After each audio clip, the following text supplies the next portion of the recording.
In 1995, Boston police officer Kenny Conley chased a murder suspect through a neighborhood cul-de-sac. His path took him directly past a group of fellow officers who were brutally beating an undercover cop they had mistaken for a criminal. Conley later testified under oath that he saw nothing at all: no assault, no struggle, and no victim. To the jury, this sounded like the blue wall of silence. They assumed he was lying to protect his partners and sentenced him to nearly 3 years in prison for perjury.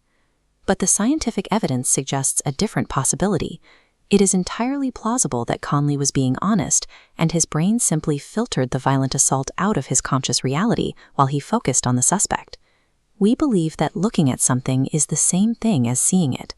This assumption is a cornerstone of our legal system and our daily lives, yet it overlooks how the mind actually processes the world. Most of us, 63% according to surveys, view our own minds as a kind of biological video camera. We imagine our eyes record every detail of a scene, creating a permanent, pixel-perfect archive for us to review later. Cognitive science reveals a messier reality. Perception is a heavily edited reconstruction, a mental best guess that often sacrifices accuracy for speed. Our confidence in our own awareness is often a dangerous illusion. To see exactly how much you might be missing, we're going to put your perception to a direct test. We call this inattentional blindness. Our brains prioritize our expectations over the literal light hitting our retinas. If we don't anticipate seeing something, it effectively doesn't exist to our conscious mind. This happened to the commander of the nuclear submarine USS Greenville. Before surfacing in 2001, he conducted a full periscope sweep of the horizon. He had a clear, unobstructed line of sight to the water above him. He gave the order to surface, unaware that a 200-foot fishing boat was directly in his path. Because ships were rare in that area, he simply didn't expect to see one, and his brain edited the massive vessel out of his vision. The Greenville sliced the ship in half, a tragedy caused by a professional looking directly at an object without seeing it. We see the same pattern and the inattentional deafness of morning commuters. Thousands of people walked past virtuoso Joshua Bell playing a $3 million violin in a subway station, hearing only a generic busker because that's what they expected in a transit hub. Laboratory eye tracking studies prove this isn't about laziness.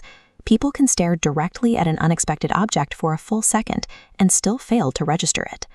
Our attention acts as a strict zero-sum game, where focusing on one task leaves us completely blind to the anomalies right in front of us.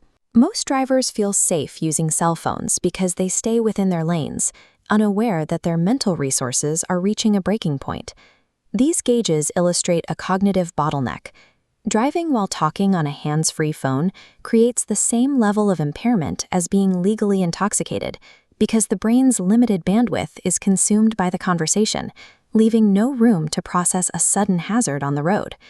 Dividing our attention is gambling on the hope nothing unexpected happens, a choice based on a complete misunderstanding of how our minds operate.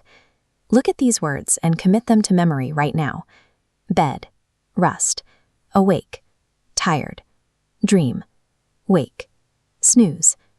While you hold that list, consider the work of Hollywood script supervisors. They are paid to catch continuity errors, yet even they regularly miss props changing or actors switching outfits between camera cuts.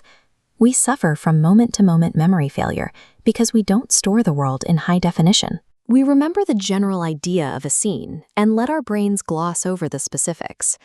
Now, think back to that list of words. Did you see the word sleep?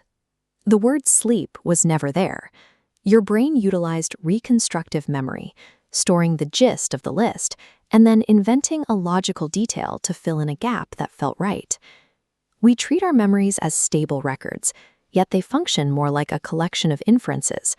We don't replay the past, we rewrite it based on what makes the most sense. These limitations are actually efficient evolutionary adaptations. Filtering out the background noise allowed our ancestors to focus on the things that mattered for survival. Processing and storing every raw detail of reality would require an immense amount of energy. Our brains operate on a need-to-know basis, focusing only on the most relevant information. Our biology is functioning exactly as it should.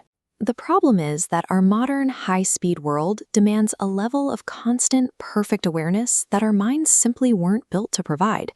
The danger lies in our conviction that we see everything, a level of overconfidence that blinds us to the gaps in our own perception. This hubris has real-world costs. We write safety laws that don't work, we sue doctors for failing to spot the invisible, and we imprison people like Kenny Conley because we believe in a mythical standard of human awareness. To navigate a complex world safely, we have to start accounting for our own blind spots.